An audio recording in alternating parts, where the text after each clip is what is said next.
মা মা তা মে করছো কেন বলো?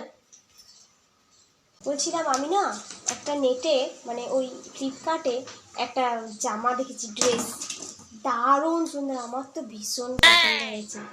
মানে বলছিলাম আমাকে ওই 1000 টাকা দেবে? হ্যাঁ মানে জামাটা নিতাম আর কি। দেয় নাকি দেখ, আবার টাকা খোঁজা বাবা 10 রকম শোনাবে। কি 1000 টাকা? আজ 3 মাস হয়ে গেল, 3 মাস আমি শপিং করতে যাইনি, বুঝলি?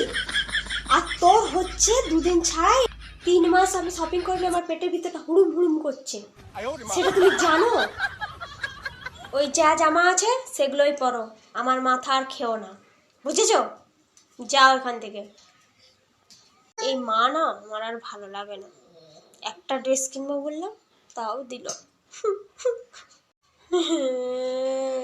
আমার একটা জামা কিনে দিচ্ছি, পয়সাই দিচ্ছি না, আমার ভালো লাগে। আমি চলে যাব, বাড়ি ছেড়ে চলে যাবো। হ্যাঁ যাও যাও, তুমি কিছু